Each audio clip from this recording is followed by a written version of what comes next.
Bonjour à tous. Alors on a souvent l'habitude de dire qu'un détecteur haute fréquence est plus performant pour détecter des cibles difficiles en terrain pollué de ferreux, c'est-à-dire des fines monnaies ou des monnaies très petites, proches de petits ferreux. Donc souvent on en discute sur les forums et c'est vrai qu'on conseille aux gens dans ce type de terrain difficile sur petites cibles d'utiliser un haute fréquence. Donc on va voir dans ce test si c'est vrai ou si c'est une idée reçue. Donc je vais faire un test tout simple. Je vais utiliser comme monnaie test une monnaie de 1 centime d'euro. Pour la bonne raison, c'est que c'est une monnaie en fait l'intérieur est en fer ou en nickel, je sais plus bien, mais enfin c'est un ferreux. Et elle est juste plaquée d'une fine couche de cuivre. Donc ça correspond tout à fait à essayer de détecter, on va dire, une fine monnaie non ferreuse au milieu de ferreux. Et donc on va faire le test en basse fréquence et en haute fréquence et on va voir si le haute fréquence donne des meilleurs résultats.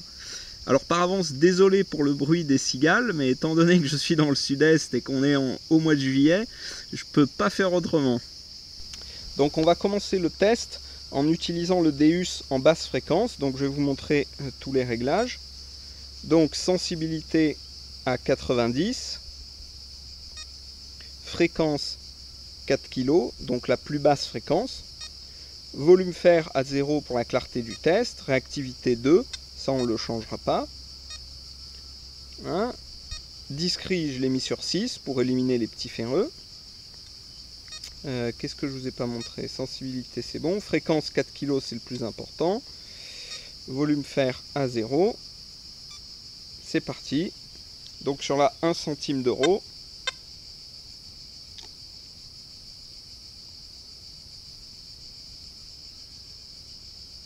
vous voyez, ça produit absolument aucun son. Enfin un crachotement de temps en temps, mais rien de...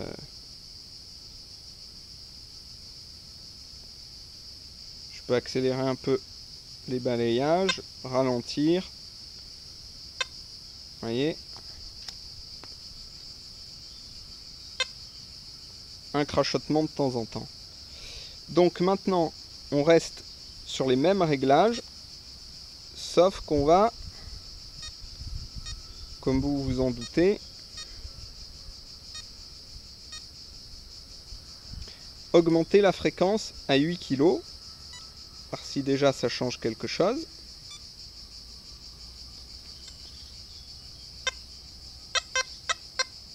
Alors déjà, vous voyez, en passant de 4 à 8 kg,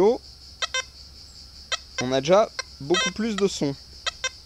Alors, c'est un son entrecoupé, puisqu'il y a du son ferreux avec, et qu'on a le volume fer à 0. Mais dans l'autre sens, un son, voilà. Mais c'est pas encore net, hein. Et maintenant, on va, bien sûr, passer la fréquence la plus haute pour voir le résultat. Et là vous voyez que ça sonne quand même. Alors il y a des petits crachots, c'est entrecoupé bien sûr parce qu'il y a quand même du fer dans la monnaie. Mais vous voyez que le résultat est quand même bien meilleur. Je peux augmenter la vitesse de balayage, la réduire. On va faire dans l'autre sens aussi.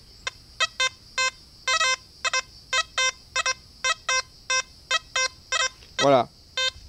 Donc vous voyez que le meilleur résultat, on l'obtient en fréquence 18 kg. Donc c'est pas une légende pour les cibles difficiles en terrain difficile, c'est-à-dire les petites monnaies, les fines monnaies en terrain pollué de ferreux. Un haute fréquence donnera de bien meilleurs résultats qu'un basse fréquence.